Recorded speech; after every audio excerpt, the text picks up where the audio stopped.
One question I had for myself this year was, could I find a balance between work and making time for my friends and family? And if I could find a balance, would I be satisfied if there wasn't much room left for me?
"2023 was an incredible year for me, professionally and personally. And since it's the day before New Year's, I figured now is the best time to sit back, have a little reflection on what went well, what were some of the highlights from my year, what were some of the things that I kind of maybe didn't like as much, and what are some ways that I grew from all the experiences that I had this year." So this will be kind of a chill video, and I'm going to try to keep it a little bit organized here. So just sit back, relax, have your favorite cup of beverage, and we'll get going. One thing I really tried to do this year was get organized in Notion so that I had a way to track my yearly goals, have quarterly check-ins, and have space at the end of the year to kind of reset, reflect, look back over all the things that I've written down or typed in Notion, and kind of see if that gave me a clearer picture of where to go next. I'm not going to dive too deep into some of the professional stuff since I do have a new channel. You can check that out on there. But I will say I wrote down a lot of big goals for 2023, and I'm pretty sure I didn't achieve half of them, probably because maybe about halfway through the year I realized some of these goals I just really didn't care about, or how to achieve certain goals I felt like may look a little bit different for me. And I think that's okay. I think that's kind of the point too of writing things down, to see how your perspective changes over time. Professionally, I just noticed that while I said I didn't like meetings before 10 a.m., I really just don't like any morning meetings at all. So this year we're definitely probably going to see some changes into how I structure my calendar and how available I make myself during the day. I think that will also come with having at least, bare minimum, one day a week where I'm not in any meetings at all, and just really try to be strict about that. I think I just need, one, a lot less time in front of a computer, and two, if I'm gonna be in front of a computer, then I want to make space for creative work, for editing videos like these, and not just being stuck in endless meetings. Another thing I noticed was that, I had an offering for one-to-one consultations, and whenever someone would ask for my time that wasn't a client, I always found myself giving it away for free and never really pushing them to, pay for a one-to-one time with me. I realized that that's okay. Like, that's just who I am. I'm not good at gatekeeping information. There's other ways I can do that and have people pay for that don't involve me paying for one-on-one time. It also may mean that I spend a lot less time doing one-to-one sessions and have more space where people can submit questions to me, and I can go back and look and maybe respond via email or respond in a video, so that I'm not taking up so much of my time or giving so much of my time away as I was in this past year. I love it. I love building community. I love sharing what I know, because I feel like that's what helped me a lot, was people that were just really willing and open to just sharing their experiences with me, and I want to continue doing that, but maybe in a way that's a little bit less taxing and a lot less transactional than a one-to-one consultation. Love it for all the people that do it. I'm sure it's a great way to make revenue. I don't think that's the way for me though. One thing that I knew at the beginning of 2023 was that I really didn't want to spend a whole lot of time focusing on email marketing. And I know there's going to be somebody that jumps in the comments and says, you need to start an email list since day one. Yes, get it, got it, heard. I just knew that one, email list building takes a lot of work, takes a lot of consistency, and it would just take consistency that I wasn't willing to give it, especially in exchange for that time being given to creating a podcast episode or a YouTube video or showing up online daily or going to an in-person event.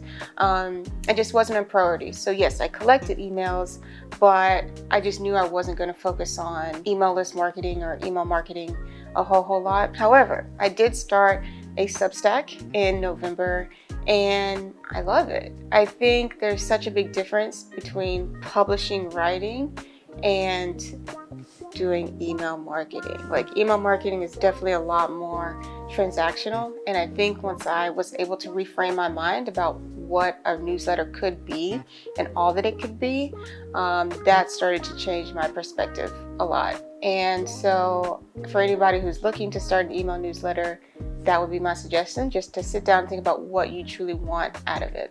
In 2023, I added a few more subcontractors and freelancers to my team, and I found that it takes me forever to hire. I want to find the right fit. I want to ensure that I have a need before I hire a person. And last but not least, certainly not least in my book, is I want to be able to pay them fairly. I want to be able to pay them a fair rate, market rate, whatever you want to call it, a competitive rate for sure, for the work that they're doing for me. And that to me, just I'm not a quick hire, really. But I think that it's just growing pains in being a business owner, just learning how to have the right people on the bus, no matter where you're going, and having the right people in place to help you, get there. And that's just, again, just learning and growing. And I think ultimately I am okay with it taking me a little bit longer to hire than maybe a regular employer or another contractor. I just like to be sure. And I'm just settling into, I guess, who I am as a growing business owner. So this is my first year going to podcast conferences and festivals, as well as just other events that were curated for entrepreneurs. And that was probably the biggest time suck for sure. Not even time suck, but biggest time commitment, I should say. And probably, especially for the podcast conferences where I had to travel, probably the most expensive events that I went to.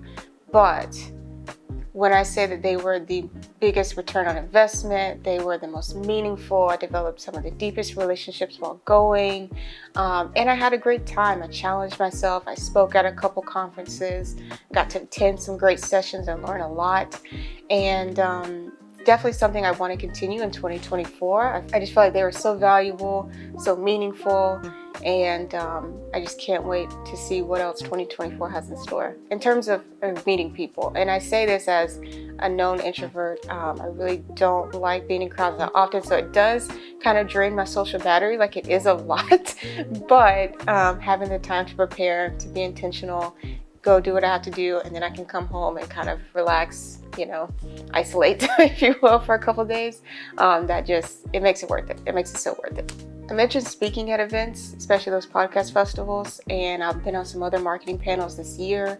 I fully now embrace that, I'm a video producer first, and public speaking is just something that allows me to do that on a higher level. And quite frankly, on some level, it's something that I enjoy when I have time to prepare, and something that I recommend. I think that, again, keynote speaking, public speaking can be things that you do for money, absolutely, but it's not how I exclusively want to make money. I think there are so many other things that you can get from public speaking than just revenue. And quite frankly, some that in the long run are probably more beneficial than upfront revenue. Yeah, if you're thinking about it, and I made a video on how I got my first keynote speaking gig, if you're thinking about it, I highly recommend at least trying it to see if that's an area that you enjoy, operating in. If you enjoy educating, if you enjoy being in community in that way, definitely something I recommend at least trying once, just to see how you like it, see if it's something for you, see if the message that you have resonates with people, all that good stuff. And last but not least, this is a tricky one as it kind of blurs the personal and the professional, and that is social media. Social media is definitely where I started my business in terms of marketing. It is where I've continued to grow my business in terms of marketing. But with me kind of expanding into different avenues this year, maybe more intentionally, especially through attending, these industry events and conferences, I can honestly say that social media isn't where I'm going to base a lot of my energy in 2024. I think I'm going to be putting a lot more energy into just long form evergreen content and creating deeper relationships with the audience that I already have and growing that audience through SEO based stuff. So YouTube, Substack again, which has indexable articles, the podcast, things that people can search and find if they're interested in that. And then of course, being in community one-to-one. Yes, here in North Carolina, but also in other states. If you want to invite me to events or conferences or festivals that you think are really going to be incredible and awesome, I would love to attend. I just think, increasingly, I think this is probably the first year that I've felt that I'm on borrowed time on social media. And not just because of what's his name. I think it's really truly that engagement has gone down on Twitter. That's just the reality because there are just less people there. There are less communities there. I think that LinkedIn has failed to be the fun alternative or the more interesting alternative to Twitter in the ways that many people hoped. And Threads just isn't there yet. It doesn't have the user base. And that probably can be said for insert Mastodon, Blue Sky, any other social media website that you're using right now. That's not Twitter, LinkedIn, or Instagram. I think a lot of people are going back to Instagram. And I may post some podcast shorts on there every once in a while, but I don't think I've made a post on Instagram like on my main feed since like 2021. So the chances of me changing that are very unlikely. So if you want to see me on Instagram, you can see my stories or you can see the podcast clips that I'll be posting on the podcast page that I made this year. But overall, I don't see myself flocking back to Instagram. I don't think the lift is worth it. I don't think conversations really happen on Instagram in the way that I would like. And I'm really hoping that and believing truly that betting on long form is going to be the way to go in 2024. That brings us to the personal section of, my reflections for 2023. One, I had some incredible trips, incredible concerts that I went to, incredible times with friends that I'm not going to show pictures of because those, that's private. But, this is actually the first year that I've gone home twice. Home for me is Alabama. And twice in 1 year. That hasn't happened since I moved here. And I've been in North Carolina about 4.5 years now, which is absolutely insane when I think about it. And so I've seen my mom and my family a lot more. I've been a lot more intentional in hanging out with my friends this year and making time for them because the work is always going to be there. You know what I mean? Like, I think I worked so much in 2022 that I was just kind of like a ghost in the night with my friends, and I really wanted to change that and show up for them in the way that they've been patient and shown up for me. And I also just wanted to take some time for myself. So I did a trip to Spain. I did the Camino de Santiago for a second time, and I extended my trip to go to Barcelona for a few days because I hadn't been there and I really wanted to go and experience that as an adult. And as an adult who could reasonably afford it. So I really think that was just a beautiful reset. I did that for the month of June. Much needed. Beautiful trip. Loved it. Ate some great food as always and just had a really great time. And I think the trip was just timely because the first time I did the Camino de Santiago was in 2014. So almost 10 years ago to the month. And in that, naturally walking for long hours, walking in hot, really humid weather, I really had a chance to reflect naturally about like how much I'd grown since the first trip that I took. And it was really kind of the first time that I really took meaningful time to think about who I am as a person. And I don't mean like my typical titles and categories that you might see on a form.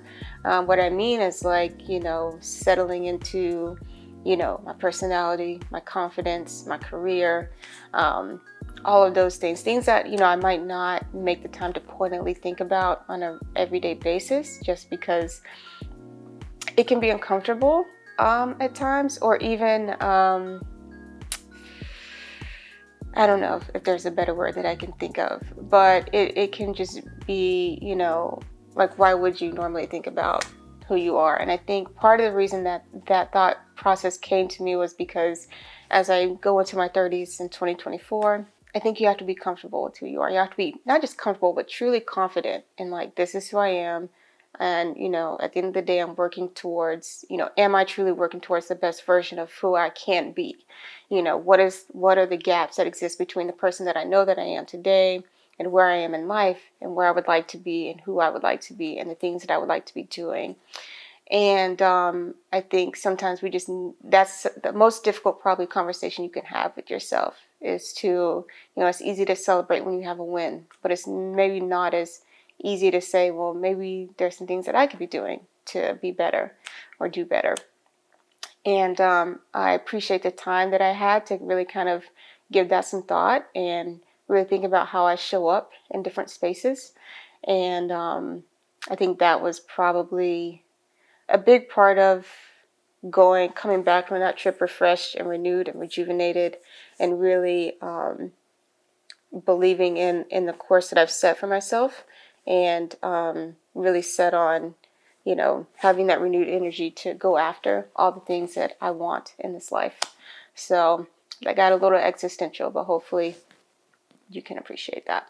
So before I answer the question that I posed at the beginning of this video, I did want to talk a little bit about some of the ways that I feel like I've grown in 2023.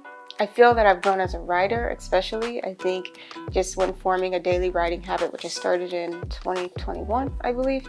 I think that's just forced me to get better each and every day with writing, with phrasing, with packaging, different things that I want to share with people, and how to analyze what works, what doesn't work, what feels like my voice, what doesn't feel like my voice, and how to do that in a way that pairs that with, either a graphic or a photo or a video in a way that's compelling and engaging and sparks conversation.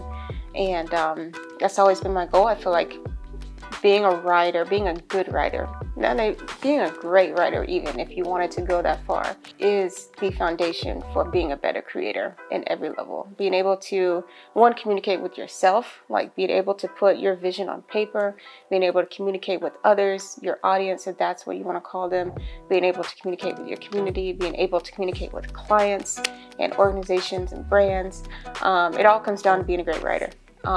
Truly. So that's one thing that I'm really happy that I got out of a daily writing habit, and of course starting on Substack and writing and scripting for videos and documentaries and narratives and all that great stuff. I did my first indie film screening this year in Richmond. I premiered the Urban Cycling Group film. That was the most nerve-wracking thing I've ever done in my life, but I'm glad I did it. I'm glad I went through with it. I feel like, it's the first step to many more film screenings. You have to start with that one. We had about 20 to 30 people show up, and it was just a great time, beautiful place, beautiful moment in my life, and a huge milestone, I think, for me as I dive more into independent and original filmmaking. I mentioned the tough conversation that I had to have with myself while I was in Spain, but unfortunately, that's not the only tough conversation I had to have in 2023. I had to have some tough conversations with my team, tough conversations with my family, tough conversations with my friends, and obviously those weren't the only conversations that I had with them, but I do think at the end of the day, as uncomfortable and, other negative, emotions here, that may feel, I think that makes for stronger relationships. I think it made for stronger friendships. And I think it made for stronger relationships with clients and the people that I work with.